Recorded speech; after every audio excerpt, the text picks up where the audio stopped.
అందరికీ నమస్కారం. ఈరోజు మీ అందరికీ నేను వినిపించబోయే కథ కొత్త కోడలు. రచయిత కురుమద్దాలి విజయలక్ష్మి గారు.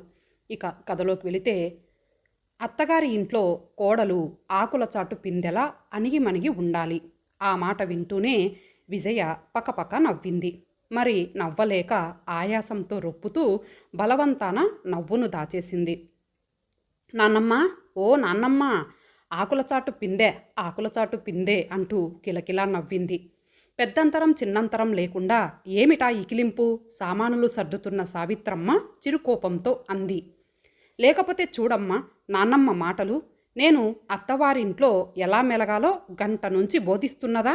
అది చాలదన్నట్లు అదే అదే ఆకులచాటు హిహిహిహి పిందెలాగుండాలట బలవంతాన నవ్వుని ఆపుకొని చెప్పింది విజయ. సావిత్రమ్మ కూతురు వైపు చూసి ఓ నిట్టూర్పు విడిచి తిరిగి సామానులు సర్దడంలో మునిగిపోయింది. పిచ్చి పిల్ల, ఎలా ఉంటావో ఏమో. నాయనమ్మ మనమరాలి ముందు భవిష్యత్తు ఆలోచిస్తూ అంది. నానమ్మ, నువ్వు మొదట కాపురానికి వచ్చినప్పుడు ఆకుల చాటు పిందెలానే ఉన్నావా? విజయ తెచ్చిపెట్టుకున్న అమాయకంతో అడిగింది. ఇంత అమాయకురాలివి ఎలా ఉంటావో ఏమో. ఈ కాలం వలె ఆనాడు మేముండేవారమా? అత్తగారు అంటే పెద్ద పులి అనుకుని భయపడి చచ్చేవాళ్ళం. మొగుడితో పగలు మాట్లాడేదే లేదనుకో. నలుగురు పిల్లల తల్లులయ్యిన తర్వాత పగలు 10 మంది ఎదుట ఎంతో అవసరం అయితే తప్ప ఒక్క మాట కూడా మాట్లాడేవాళ్ళం కాదు. ఈ కాలంలో లాగా 3 ముళ్ళు పడుతూనే సినిమాలు షికార్లునా? అయ్యో రాత. నాయనమ్మ గతం నీడలు గుర్తు తెచ్చుకుంటూ అంది. ఆ మాటలకు విజయ నవ్వుకుంటూ గదిలోకి వెళ్ళిపోయింది. ఆడదానికి ఇంత నవ్వు మంచిది కాదు. పిచ్చి పిల్ల ఎలా ఉంటుందో ఏమో. నానమ్మ విజయ గురించి దిగులుగా అనుకుంది. దేనికైనా 4 రోజులు అలవాటైతే అన్నీ తెలుస్తాయి సావిత్రమ్మ అంది నిర్లిప్తంగా. విజయ గురించి సావిత్రమ్మకు కూడా లోలోపల దిగులుగానే ఉంది. పైకి గాంభీర్యంగా ఉంది. కానీ విజయ మాటకు ముందు పగలబడి నవ్వటం, ఆడామగ ఎవరైనా సరే దబాయించి మాట్లాడటం, చిలిపి పనులు చేయటం, అవతలి వాళ్లను టక్కరితనంతో ఏడ్పించటం, ఈ లక్షణాలు అత్తవారింట్లో అపార్థాలకు దారితీయవచ్చు. ఈ విషయాలు తప్పించి అన్నీ బాగానే ఉన్నాయి. చక్కగా పని పాట వంటావార్పు అవలీలగా చేసి పారేస్తుంది. మరో గంటకు ప్రయాణమై మర్నాడు ఉదయానికి అత్తవారింట్లో కొత్త కోడలిగా కాపురానికి కాలు పెడుతుంది విజయ. అంతకు 2 రోజుల క్రితం నుంచి నానమ్మ ఆడపిల్ల, ముఖ్యంగా కొత్త కోడలికి ఉండాల్సిన వినయ విధేయతల గురించి నూరిపోస్తూనే ఉంది. ఇదేం పూర్వకాలమా? ఓ పద్ధతిలో సంసారాలు నడుస్తాయా? మనం చెబితే వాళ్ళు వినే రోజులా? సావిత్రమ్మ కూతురు గురించి లోలోపల అనుకుంది. అత్తవారిల్లు అంటే కాకులు దూరని కారడవా? James bond పిక్చరా భయపడటానికి? విజయ తల ఎగరేస్తూ అనుకుంది. నానమ్మ, ఆకుల చాటు పిందె కదూ అన్నావు, గుర్తుంది అంటూ రిక్షా ఎక్కింది విజయ. అత్తవారింట్లో అడుగుపెట్టిన విజయకు అంతా కొత్త కొత్తగా ఉంది. తనకు తెలియకుండానే రవంత భయము మౌనము ఆక్రమించుకున్నాయి విజయను. అత్తగారిని చూసి అందరూ భయపడేవారే కనిపించారు ఆ ఇంట్లో. మామగారి నోట్లోంచి పల్లెత్తు మాట కూడా వినపడదు. శాల్తీ కనపడితే తప్ప ఆయన ఇంట్లో ఉన్నట్లు ఎవరికీ తెలియదు. బావగారు మామగారికి డిటో. పోతే తోడికోడలు విమల ప్రతిదానికి భయపడిపోతూ గాబరా పడుతూ ఉంటుంది. ఉత్త పుణ్యానికి కంగారు పడుతుంది. భర్త సరే సరి, అమ్మకు చిన్న కొడుకేమో గారాలు పోయి డబ్బులు లాగుతుంటాడు సినిమాలకు, సిగరెట్లకు, వగైరాలకు. అన్నింటికన్నా విజయను ఆకర్షించింది అనవసరంగా అత్తగారికి ప్రాముఖ్యం, అతివాగుడును. పని మనిషి ఓ పూట మానేస్తే మర్నాడు దానిని చూస్తూనే, ఏమే అప్పలు, నీ పేటలో ఎవరి కొంప అంటుకుపోయింది? లేక తిన్నది అరగక అజీర్తి చేసిందా? రెస్టు తీసుకోవాలనిపించిందా? ఇవాళ రెస్టు తీసుకోలేకపోయావా? ఒక్కరోజులో ఏం బలం పట్టేను అంటూ పనంతా పూర్తయి పని మనిషి వెళ్లే లోపల కామా పుల్స్టాపులు లేకుండా కేకలేస్తూనే ఉంటారు. చివరకు అది వెళ్ళేటప్పుడు, ఎందుకే అప్పలు నిన్న రానిది అంటూ శాంతంగా అడగటం. అది పిల్లవాడికి జ్వరం వచ్చింది అనగానే, అయ్యో అయ్యో జ్వరం వచ్చిన వాడిని ఎలా వదిలి రాబుద్దయిందే, నీదసలు తల్లి ప్రాణమేనా అంటూ 4 చివాట్లు వేసి, రేపు జ్వరం తగ్గితేనే పనిలోకి రా అంటూ పంపిస్తారు. విజయకు అది చూస్తుంటే నవ్వాలో ఏడవాలో అర్థం కాలేదు. కానీ మరొకటి అర్థమయ్యింది. అత్తగారు తాను అనుకున్నంత కఠినురాలు కాదు, బోలా మనిషి అని. ఒకరోజు రాత్రి 70 mm ఇంగ్లీష్ పిక్చర్కు వెళ్దామా అని భర్తను అడిగింది విజయ. అమ్మ నెలకు 2 పిక్చర్ల పైన చూస్తే ఊరుకోదు, పై నెల వెళ్దాము బుజ్జగింపుగా అన్నాడు కృష్ణమూర్తి. బాగుంది, మీ అమ్మగారు ఆర్డర్ ఇచ్చేసరికి ఆ పిక్చర్ తుర్మంటుంది. ఆవిడకు మీరు నచ్చజెప్పండి, గారాలు పోతూ అంది విజయ. అమ్మ తత్వం తెలిసి నా అంతట నేను అడగను, నీవైనా గట్టిగా మాట్లాడి అమ్మ మనసు నొప్పించవద్దు అంటూ అమ్మ గురించి గంట లెక్చర్ ఇచ్చాడు కృష్ణమూర్తి. విజయ కసిగా పెదవి కొరుక్కుంటూ ఆలోచనలో పడిపోయింది. అత్తగారి మనసు కష్టం లేకుండా ఒప్పిస్తే అంది. చేతైతే చూడు, ఒకే త్రాటిపై నడుస్తున్న ఈ సంసారం కకావికలు కానీయకు, అదే నిన్ను కోరేది అన్నాడు. కృష్ణమూర్తి మాటలు కొరివికారంలా మండినా చిరునవ్వుతో, నేను అంత మూడురాలిని కాదు, మంచిగానే అత్తగారి చేత మీ ఇరువురు పిక్చర్కు వెళ్ళండి అనిపిస్తాను అంది. అప్పుడు నీ అంత తెలివిగలది ఎవరూ లేరని మంచి బహుమతిస్తాను అన్నాడు. కృష్ణమూర్తి అనంగానే తల ఎగరవేసింది విజయ. మామగారి పింఛను 100, బావగారి జీతం 500, భర్త జీతం 600 ఫస్ట్ తారీఖు రాత్రే అత్తగారి చేతిలో పోస్తారు. ఆ డబ్బుని గాడ్రేజ్ బీరువాలో భద్రం చేసి ఇంటి ఖర్చుల దగ్గర నుంచి మగవాళ్ళ ఖర్చులకు, సినిమాలు, సాయంత్రం పూలు అన్నీ ఆవిడ ఇష్టం ప్రకారం జరగాల్సిందే. 600 జీతగాడు తన భర్త. మనసారా ఓ పిక్చర్ చూడాలంటే గతి లేదు, చీ అనుకుంది విజయ. ఛాలెంజ్ చేసినట్లే తన భర్త మాట్లాడారు. తను ఓడిపోరాదు, సంసారం కకావికలు చేయటానికి తనే మూడురాలా, దుర్మార్గురాలా, మంచితనంతోనే సాధిస్తాను అనుకుంటూ వంటగదికేసి నడిచింది. అత్తగారు ఓ పక్క చపాతీలు ఒత్తుతూ అవతల వంట చేస్తూ ఉండటం కనపడింది. ఒకేసారి 2 పనులతో సతమతమైపోతున్నది. విజయకు జాలి వేసింది. ఇంట్లో చెట్టంతా 2 కోడళ్లను పెట్టుకొని ఆవిడ శ్రమపడటం అంతా తానే చేస్తానని గొప్పకా లేక అది మంచితనమా అర్థం కాలేదు. చపాతీలు నేను ఒత్తుతాను, వంట మీరు చూడండి అత్తయ్య గారు అంటూ పనిలో జొరబడింది. ఆవిడ వద్దు అంటున్నా. అత్తగారి మనస్తత్వం బాగా తెలుసుకోవాలంటే ఆవిడకు వీలైనంత దగ్గరకు పోవటమే అనుకుంది. గబగబా చపాతీలు ఒత్తి కాల్చటం మొదలుపెట్టింది మౌనంగా. చాలా చక్కగా చేస్తున్నావు, వంట బాగా తెలుసులాగుంది అత్తగారు అనంగానే విజయ గుండె గుబేల్మంది. కర్మ, రేపటి నుంచి వంట కూడా చేయమంటుంది కాబోలు. ఇది ముందరి కాళ్లకు బందాలేమో. నెమ్మదిగా వంట నేర్పుదామని అనుకుంటున్నాను.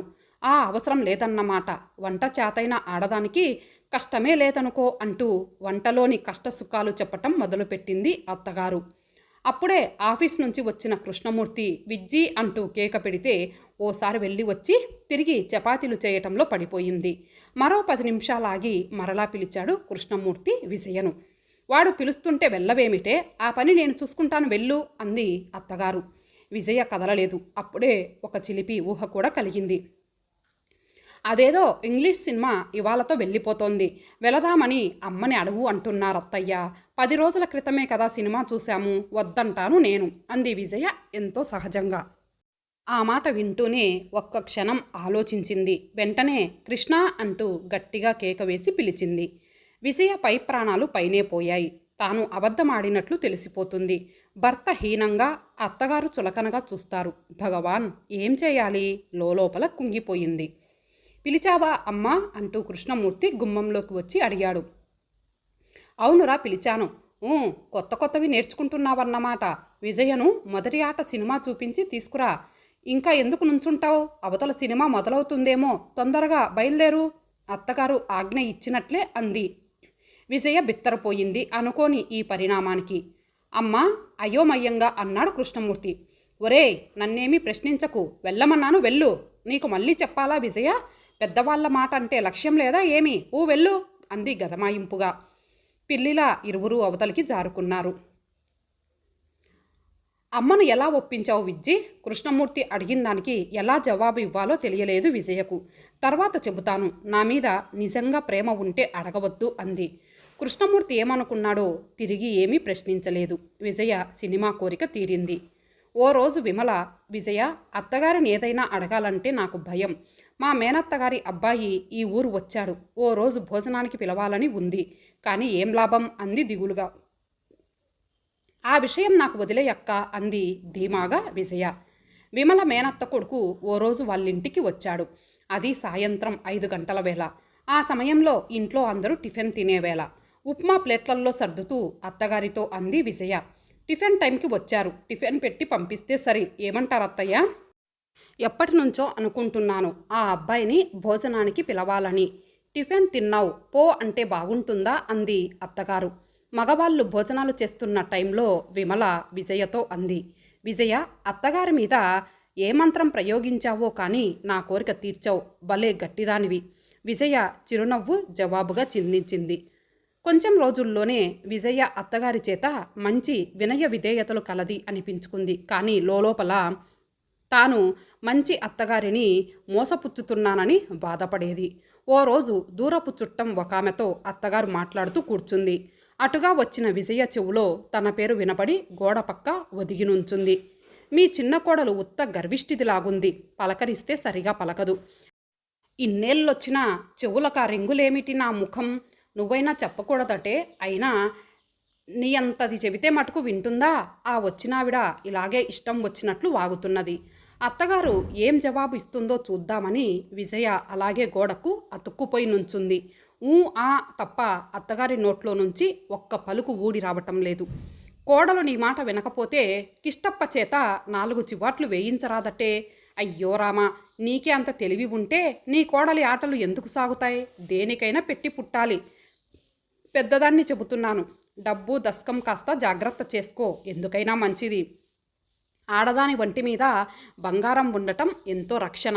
ఏదైనా నగలు చేయించుకో, ఆనక ఏమనుకొని లాభం లేదు. వచ్చినావిడ సలహా ఇస్తూ కూపీ తీస్తున్నది సంసారం గురించి. నేను అదే అనుకుంటున్నాను అన్న అత్తగారి మాట విని విజయ నిర్ఘాంతపోయింది. అప్పటికప్పుడు వాళ్ళ దగ్గరకు వెళ్ళి 4 దులిపేద్దాం అనుకుంది. ఇలాంటి కుచ్చితపు బుద్ధుల వాళ్లతో మాట్లాడే కన్నా కీలెరిగి వాత పెట్టడం మంచిదని నోరు మూసుకుంది, సమయం కోసం చూస్తూ. ఆ మర్నాడు అత్తగారు నగల భత్తుడికి కబురు చెయ్యటం చూసి, పాపం కొడుకుల సంపాదనతో వచ్చిన ఆవిడ నీతి కథతో అత్తగారు ఎంత జాగ్రత్త పడుతున్నది. సమయం రావాలి, చెప్పకపోను. ఇంకా నయం, ఇప్పటిదాకా మోసపోయాను. అత్తగారు ఉత్త బోలా మనిషి, కష్టసుఖాలు తెలిసినది అనుకున్నాను, అంతా నటన అనుకుంది విజయ. ఆ సాయంత్రం ఆ ఊరిలోనే ఉన్న చిన్ననాటి స్నేహితురాలు సరళ వచ్చింది విజయను చూడటానికి. మా అత్తగారు ఊరికి వెళ్ళారు కాబట్టి నిన్ను చూడటానికి వచ్చాను. ఆవిడ ఊర్లో ఉంటే గుమ్మం కదలనీయదు. మా వారు కూడా ఆవిడతో వెళ్ళారు. ఎన్నాళ్ల నుంచో నిన్ను చూద్దామన్న నా కోరిక భగవంతుడు ఈనాటికి తీర్చాడు అంది సరళ. అదేమిటే సరళ, ఒక స్నేహితురాలిని చూడటానికి ఇంత యాతన పడాలా? ఆశ్చర్యంగా అంది విజయ. సరళ ఓ నిట్టూర్పు విడిచి, లోకంలో అందరూ మీ అత్తగారంత మంచి, మీ వారంత ప్రేమగాను, నీ అంత అదృష్టంతోనూ పెట్టి పుట్టవద్దు. మా ఇంట్లో తలనొప్పి వస్తే 10 పైసల మాత్రకు పావు గ్లాస్ కాఫీకి గతి లేదు. కాపురానికి వచ్చిన మొదట్లో అత్తగారి సంగతి తెలియక ఏదో చిన్న మాట అన్నాను. అది ఆవిడకు తప్పుగా తోచి ఆయనకు చాడీలు చెప్పి నన్ను కొట్టించింది.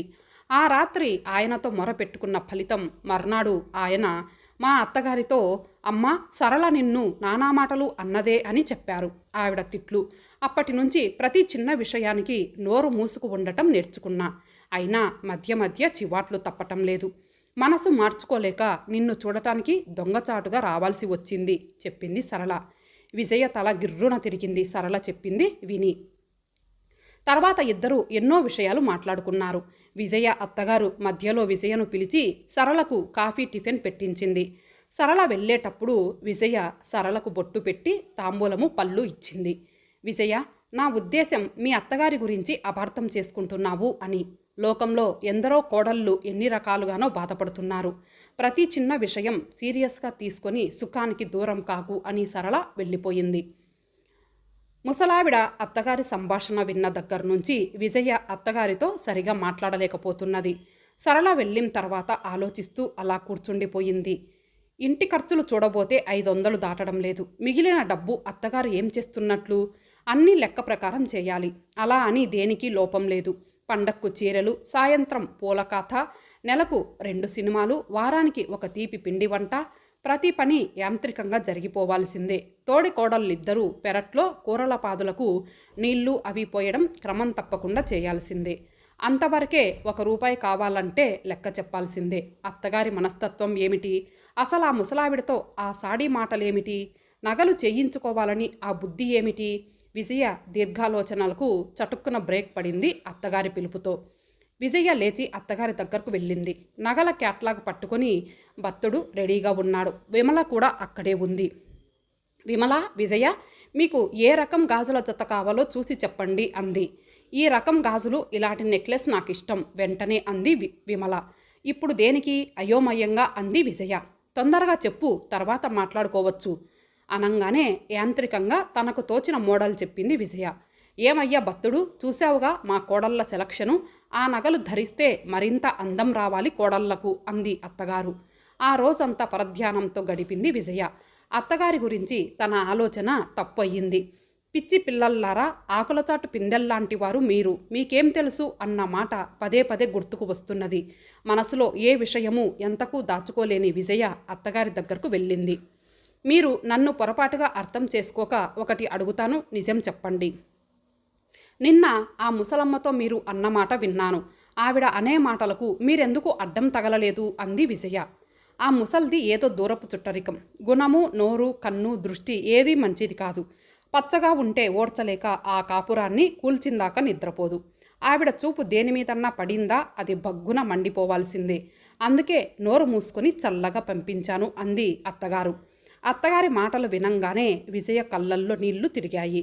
తాను చాటుగా విన్న మాటలు చెప్పేసింది. అర్థం చేసుకోకుండా అడిగినందుకు పశ్చాత్తాపం ప్రకటించింది. అది నీ తప్పు కాదు విజయ. ఒక్కోసారి మన చెవులు, కళ్ళు మననే మోసగించుతాయి. ఓర్పుగా ఉన్నప్పుడు, అనుభవాలతో తల పండినప్పుడు మాత్రమే అన్నీ తెలుస్తాయి. నా మటుకు నాకు ఈనాటికి ఎన్నో తెలిసాయి. చిన్నప్పుడే కాపురానికి వచ్చి అత్తగారి చేతిలో నానా బాధలు పడ్డాను.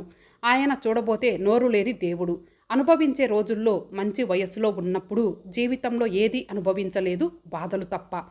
పుట్టెడు అప్పులు చేసిపోయారు అత్తగారు. అప్పులు ఎలా తీర్చామో, అబ్బాయిలిద్దరినీ చదివించి ఎలా పెద్ద చేశానో దేవుడికి ఎరుక. రత్నాల్లాంటి బిడ్డలను, ముత్యాల లాంటి కోడళ్లను ఇచ్చి భగవంతుడు ఈనాటికి నా కోరిక తీర్చాడు. ఈ విషయంలో ఒక్కోసారి మీ కోరికలకు నేను అడ్డం తగలవచ్చు, కానీ నాకు మీకన్నా ఎవరు ఉన్నారు? అధిక ధరలు ఆకాశాన్ని అంటుతున్న ఈ రోజుల్లో నలుగురు పిల్లల తల్లులైన తర్వాత దుబారా సంసారం అయితే మీకు మిగిలేదేమిటి? అందుకే సంసారం ఒక త్రాటి మీద నడిపిస్తూ పొదుపుగా ఉండి 10,000 దాచాను. దానిలో మీ నగలకు 5,000 తీశాను. మామూలు ప్రకారం ఆవిడ ధోరణిలో కామా పుల్స్టాపులు లేకుండా చెప్పుకుపోయింది అత్తగారు. జీవితంలో మీ మాటకు ఎవరము జవదాటమత్తయ్యా. ఈ సంసారానికి మూల విరాట్టు మీరు అంది విజయ సంతోషము, పశ్చాత్తాపము కలగగా. ఉత్త పిచ్చిపిల్లవు అంటూ ప్రేమతో దగ్గరకు తీసుకుంది అత్తగారు విజయను. ఇంతటితో ఈ కథ సమాప్తం. మరలా మరొక మంచి కథతో కలుద్దాం. అంతవరకు సెలవు. నమస్తే.